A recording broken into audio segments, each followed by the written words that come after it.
Welcome to New Possibilities. I speak truth to power without fear. So, earlier today, I came across this article on Madame Noir about Issa Rae. And the article is entitled, "You're Out of Your Hotepian Ass Mind If You Think We're Canceling Issa Rae."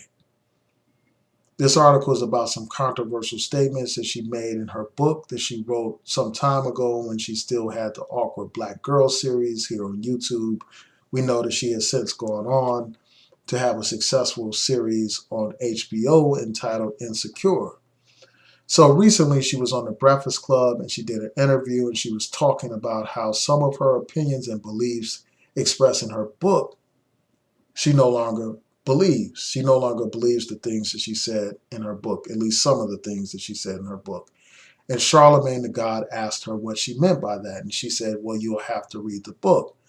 So when she said that, a lot of people went and read the book and they noticed some controversial passages in the book about Black women and Asian men.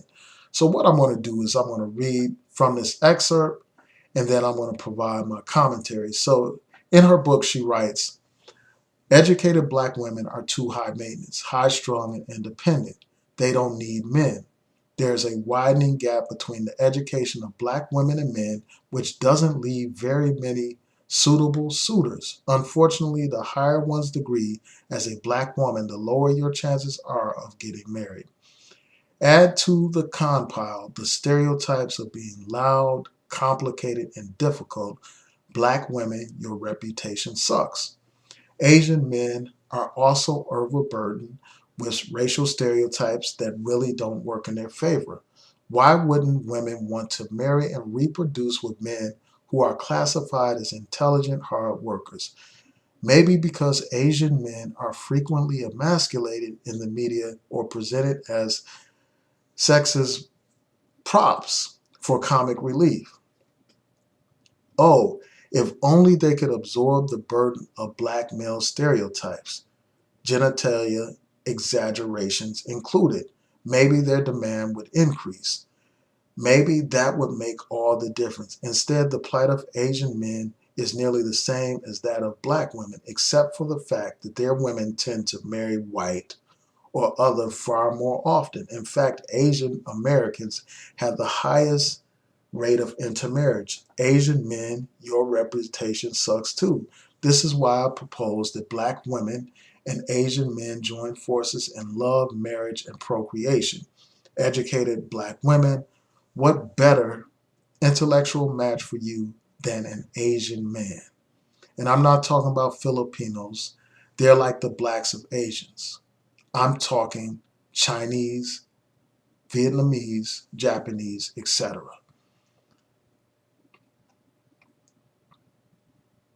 And then she goes on to say this, especially you, Chinese men. There's an abundance of you, and you're not all going to get Chinese women, so why not cross over to the Black side? Have you seen how adorable Blasian babies are? Get with the program. Now you can tell that there's a lot of sarcasm in her statements, some joking around and stuff, some exaggeration. But these statements are very serious, and I just want to take some time to just go through this comment and provide my commentary. So she says that educated Black women are too high maintenance.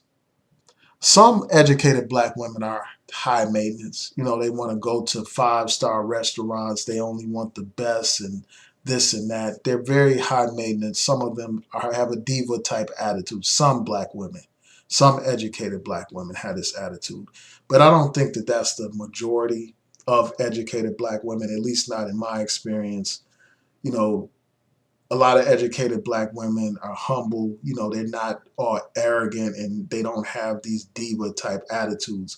But you do have a minority that does have that kind of attitude. And for me, that's a turnoff. When a woman is high maintenance and only wants the best of everything all the time, I can't put up with that. And I refuse to put up with that, frankly. So that is a problem for some, but I think that it's a stereotype to view all educated Black women that way or to generalize and suggest that most of them are. And that's what this statement does. And then she talks about how the education of black women and men, the gap between the education of black women and men doesn't leave many suitable suitors. Now, this is a popular idea that's pushed by these swirlers. They push this idea that there are very few marriageable black men, so they have no alternative but to run to some non-black man. And I think that this is overblown, first of all. Second, you have to define what you mean by suitable. If you mean somebody that has the same degree that you have or a higher degree, or they earn the same wage that you earn or higher, if that's your standard, then I think that that's a very shallow standard of what suitable means. There are plenty of black men that earn a decent living, that aren't burdened with all these student loans and stuff like that, who are able to provide for a family. Working class men that can buy homes for their family, provide for their family. And when people have these superficial standards, somebody's not suitable because they don't earn a certain salary and stuff like that, or they don't have a certain degree and all that kind of stuff.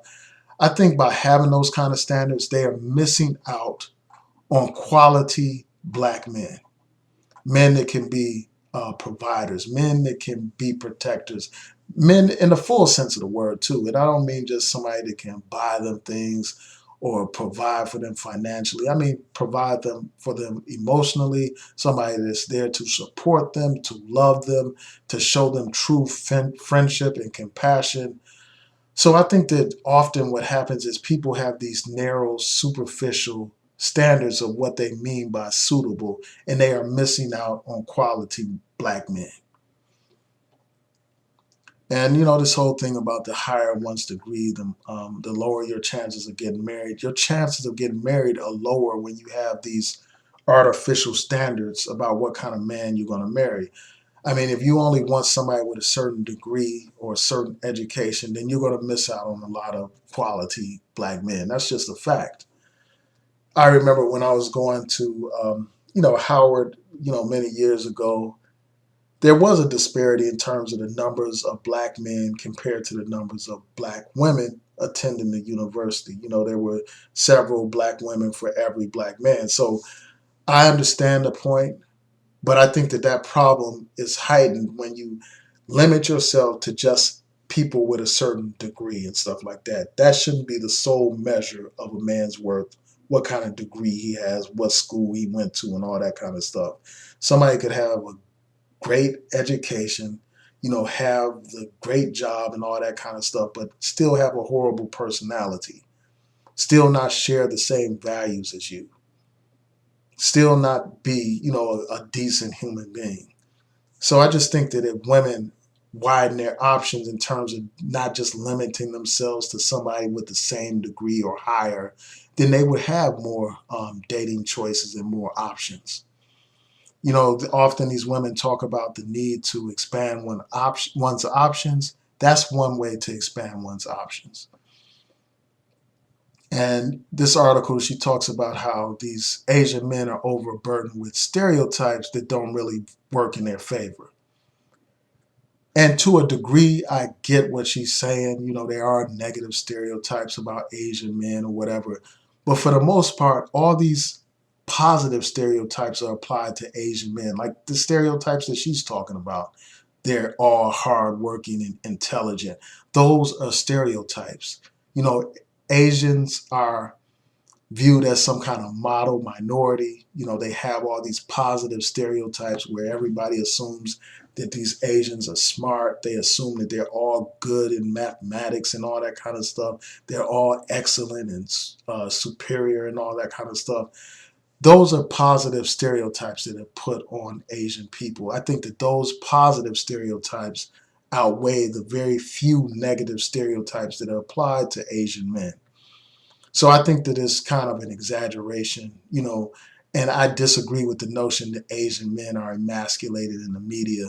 I mean, how are they emasculated when, you have all these films where they're like heroes in these films? They're martial artists and they fight and defend and protect, and they're heroes and all that kind of stuff in a lot of these films. So I think that her characterization of them as being emasculated in the media is an exaggeration. And I think that really what she's doing with these comments is indirectly emasculating the black man, reducing the black man down to being some sexual object, basically describing this black man as having, attributing his negative stereotypes to black men. I mean, they're somewhat positive, like the sexual aspect, sexual prowess of the black man sexually being endowed and all this and that. Those are the only positive things that she has to say about the black man in this excerpt. And I haven't read the book. I don't know what else she says about black men, but this is negative. This is negative to just pursue or perceive the black man as, just some sexual object for the most part. You know, as somebody that just has exaggerated genitalia and stuff like that.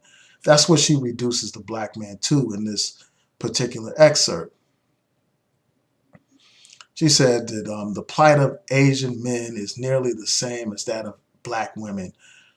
I mean, I think that that statement in and of itself is just absolutely absurd. No other group of people have been,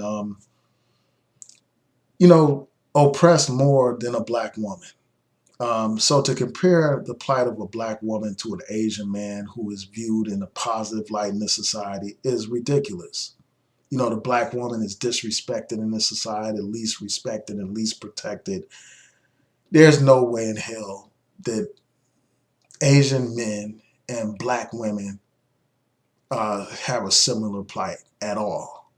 Black women were enslaved in this country. Black women were raped by their slave masters. Black women were subjected to all kinds of abuse under slavery and Jim Crow.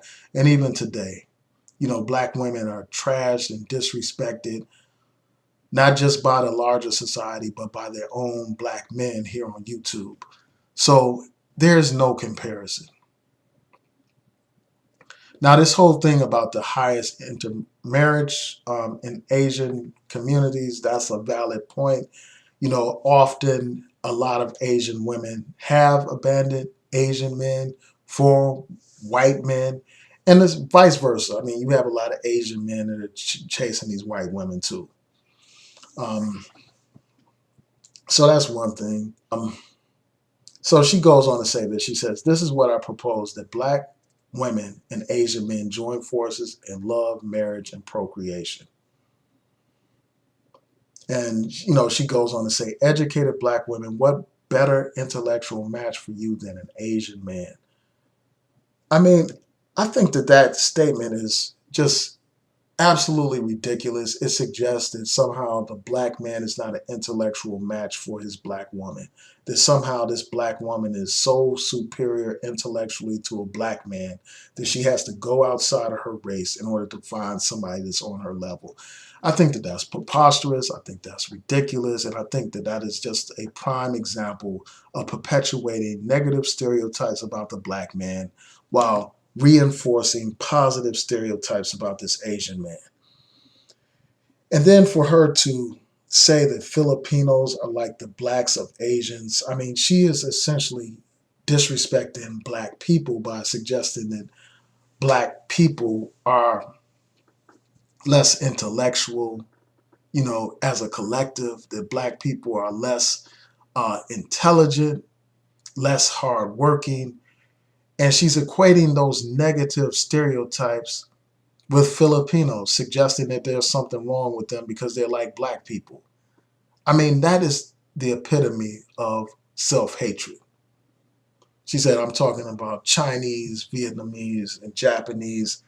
And when we look at what's happening on the African continent with these Asian men, these Chinese men in particular, um, marrying black women or even dating black women, we see what's happened there. I mean, in a lot of cases, like in Uganda and other countries in Africa where you have these Chinese immigrant workers, they have been impregnating black women and abandoning black women and their children.